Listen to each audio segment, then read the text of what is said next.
My sermon today is rooted in our epistle lesson, 1 Thessalonians 5. 오늘 제 말씀은 교회력에 따라서 데살로니가전서 5장의 말씀에 기초해 있습니다.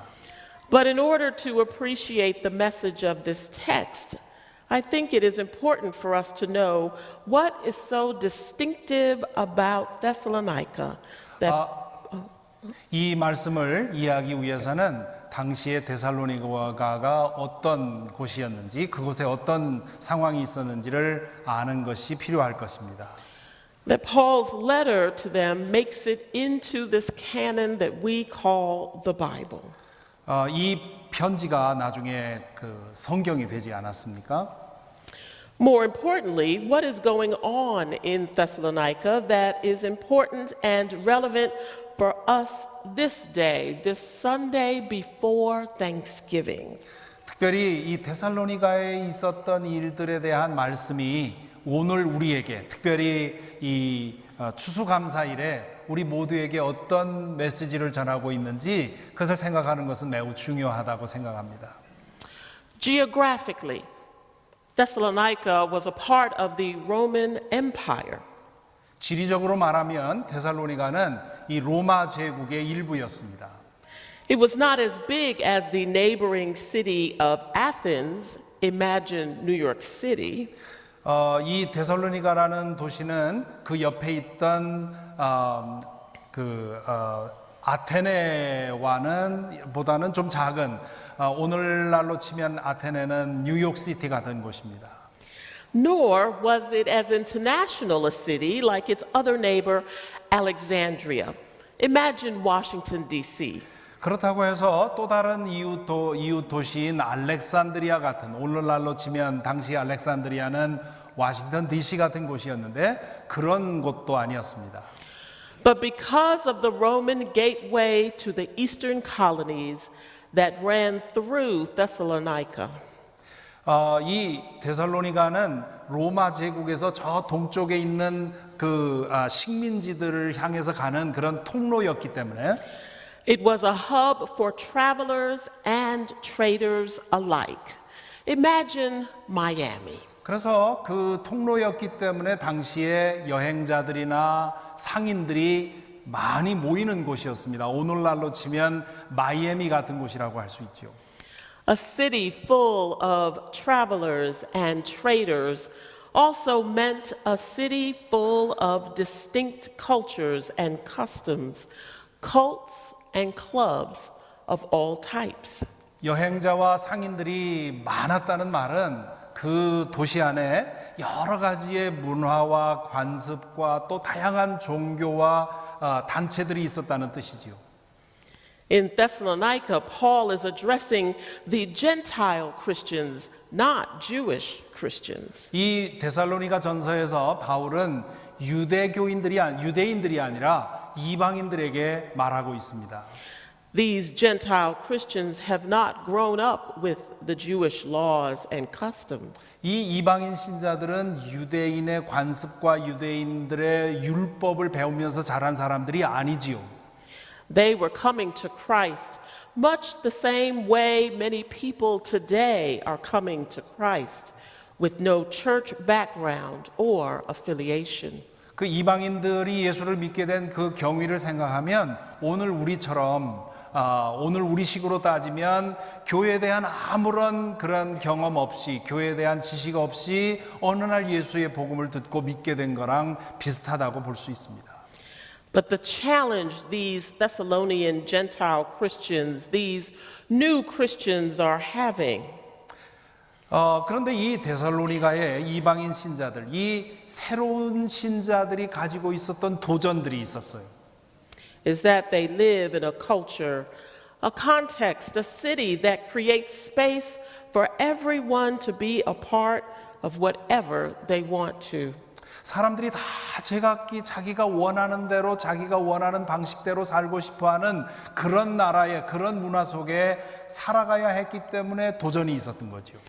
They can be in 3 or 4 cults or participate in all different clubs. 그 사람들은 적어도 3개 내지 4개의 종교나 그런 단체에 가입해서 살았습니다. But now these new Christians are being expected to give up all their other affiliations in favor of this new club, Christian club, called the body of Christ.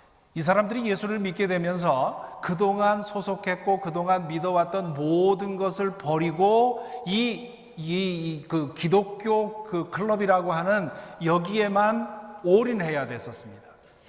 And so there is great tension between the new Thessalonian Christians and their fellow Thessalonians, the tension of Christianity and culture. 그렇기 때문에 믿지 않던 데살로니가 교인들과 믿는 데살로니가 교인들, 믿지 않는 데살로니가 사람들하고 새로 믿게 된 사람들 사이에 갈등이 생기게 되어 있었죠. Does that sound familiar? 익숙하지 않습니까? 이런 상황이? And so Paul writes this letter to encourage this group of Thessalonian Christians in the face of the challenges that Paul knows they must contend with. 그래서 바울 사도는 이런 상황에서 이런 도전에 직면해 있는 사람들에게 도움을 주기 위해서 이 편지를 쓰고 있습니다. Verses 1 through 12 of this chapter is Paul's attempt to instill hope in these Christian Thessalonians. 1절부터 12절까지는 이 데살로니가 교인들에게 희망을 심어주는 그런 내용입니다. Hope that Christ will come again, and so they are to persevere. 그리스도께서 다시 오실 터이니 그것을 믿고 희망을 가지라고 하는 그런 메시지가 여기 담겨 있습니다. Verses 12 through 18 could be broken up into three sections. 그 다음 12절부터 18절까지 내용은 세 부분으로 나눌 수 있는데요. Moral training in the church. 첫 번째는 교회 생활에 대한 윤리적인 가르침입니다. Seeking the good of all believers and non-believers. 두 번째는 신자들과 불신자들 모두를 위해서 유익하게 살라고 하는 가르침이지요. And how as Christians they should respond to the challenges they will face as Christians. 그리고 세 번째는 그리스도인들이 이 도시 안에서 마주하고 있는 그 도전들을 어떻게 응할 것인가 거기에 대한 말을 하고 있습니다. And this is where we find these words in verses 16 through 18. 그래서 이 16절부터 18절에서 이렇게 말하고 있죠. Rejoice always. 항상 기뻐하십시오. Pray without ceasing. 끊임없이 기도하십시오. Give thanks in all circumstances, for this is the will of God in Christ Jesus for you. 모든 일에 감사하십시오. 이것이 그리스도 예수 안에서 여러분을 향한 하나님의 뜻입니다. Given our sermon title for today, I think it is clear where I want to focus our attention on our ability as believers to give thanks in all circumstances. 오늘 설교 제목에서 여러분들이 오늘 내가 이 말씀 중에 어디에 초점을 둘 건가 하는 것을 짐작하셨을 것입니다. 언제나 어떤 상황에선 감사하라 여기에 초점을 두고 있습니다. In spite of what the Thessalonians are facing in Thessalonica, they are encouraged to give thanks. 데살로니가 교인들이 그 도시에서 대면하고 있는 그 많은 도전들에도 불구하고 계속해서 그 감사하라고 말하고 있죠. And I think it is for us to remember as well. 그래서 저는 오늘 우리도 역시 이 말씀을 기억해야 된다고 믿습니다. That in spite of what we face today, we are to give thanks. 오늘 우리가 어떤 상황에 처해 있든지 상관없이 우리도 역시 감사해야 된다는 거죠. Notice that in this text, Paul does not give a list of circumstances in which to be thankful. 이 본문에서 바울 사도가 이러이러한 일이 있으면 감사하십시오 하고 그 리스트를 만들지 않고 있다는 것을 주목해야 됩니다. He simply says, all circumstances. 바울 사도는 그냥 단순히 모든 일에 감사하십시오라고 말하고 있죠. Paul is asking them to give thanks in spite of the abuses, the challenges, and the obstacles. 상처를 받고 도전을 받고 그리고 방해를 받아도 그래도 감사하라고 말하고 있습니다. Paul wants the Thessalonian Christians to always find a reason to give thanks. 그러니까 이 말은 바울 사도가 무슨 얘기를 하고 있느냐 하면 어떤 상황에서든 감사할 이유를 찾으라 그런 뜻입니다. But finding a reason to be thankful is not easy. 그러나 감사할 조건, 감사할 이유를 찾는다는 것은 쉬운 일이 아니지요. We are surrounded by negativity, doom and gloom, despair, desperation. 우리는 부정적인 일들, 우울하고 암울한 사건들, 절망과 갈증에 둘러싸여 있습니다. So how do we give thanks in the midst of all that? 이런 상황에서 어떻게 감사할 수 있겠습니까? That's where the faithful part of thanksgiving comes in. 감사가 신실해야 되는 이유가 바로 여기에 있습니다. Only by faith can we endure the trials and tribulations of this age. 오직 믿음으로만 우리는 이 시대의 시험과 환난을 이기고 감사할 수 있습니다. And be able to heed Paul's commandment to simply give thanks in all circumstances. 모든 일에 감사하라고 하는 바울 사도의 권면을 행할 수 있는 힘은 바로 믿음 안에 있습니다.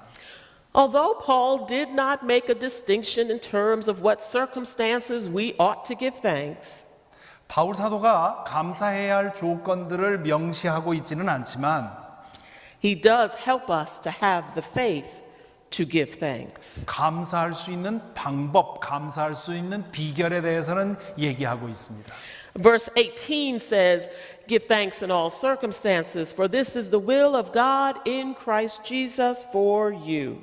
18절에서 모든 일에 감사하십시오. 이것이 그리스도 예수 안에서 여러분에게 바라시는 하나님의 뜻입니다라고 말하고 있습니다. But verses 16 and 17 give us the path to having the kind of faith necessary to give thanks. 바로 앞에 나와 있는 16절과 17절은 18절에 나와 있는 모든 일에 감사할 수 있는 그런 능력을 얻을 수 있는 길을 말하고 있지요. Rejoice always. 항상 기뻐하십시오. Pray without ceasing. 끊임없이 기도하십시오. Verse 16 says, "Rejoice always." 16절에서는 항상 기뻐하라고 말하고 있습니다. And that word rejoice in the Greek really means to delight in the grace of God. 헬라어 원어를 보면 기뻐하다라는 말은 하나님의 은혜 안에 머물러 즐거워하다 그런 뜻입니다. Our rejoicing is not an event-driven rejoice, like rejoicing when our favorite team wins, or when a baby is born, or a college graduate finally gets a job. 우리가 기뻐하는 이유는 우리가 응원하는 팀이 이긴다거나 혹은 아기가 태어난다거나 혹은 그 대학을 졸업하고 나서 드디어 좋은 잡을 얻었다거나 이런 것 때문에 기뻐하는 것은 아닙니다. This rejoice that Paul encourages the Thessalonians to participate in is a grace-driven rejoice. 바울 사도가 항상 기뻐하라고 하는 말은 하나님의 은혜에 의해서 기뻐하는 것입니다. A rejoice that by faith we know is freely given to us, not just at a certain place or at a certain time, but always. 우리가 믿음 안에서 은혜로서 기쁨을 얻게 되면 그 기쁨은 어떤 정해진 시간이나 장소에서만 기뻐하는 것이 아니라 언제 어디서나 기뻐할 수 있습니다. God's grace is always towards us. 하나님의 은혜는 언제나 우리를 향해 있습니다. And we are to delight in that grace always. 그렇기 때문에 우리는 그 은혜를 알면 언제나 기뻐할 수 있는 것이죠. Rejoice always. 항상 기뻐하는 겁니다.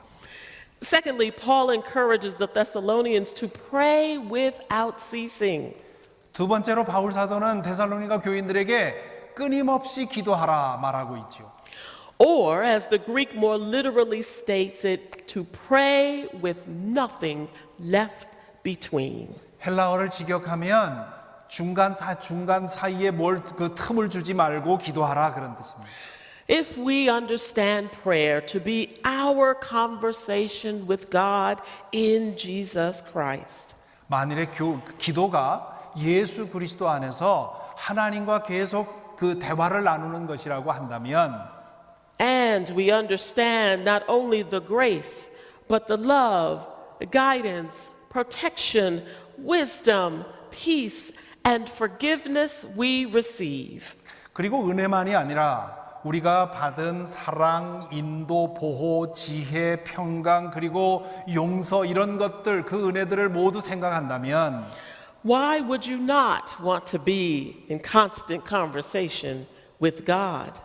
그런 것을 생각한다면 우리가 어떻게 계속해서 하나님과 대화를 나누지 않을 수 있겠습니까? This world is a very mean, cruel, evil, judgmental, wicked, devaluing, condescending place. 우리 이 세상은 매우 비열하고 잔인하고 악하고 정죄하기를 좋아하고 비정하고 무시하고 경멸하는 그런 경향으로 가득 차 있습니다.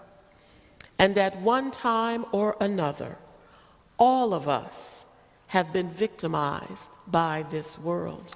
그리고 우리 모두는 예외 없이 이런 세상에 살기 때문에 자주 혹은 가끔이라도 이런 세상에서 상처를 받게 되어 있습니다.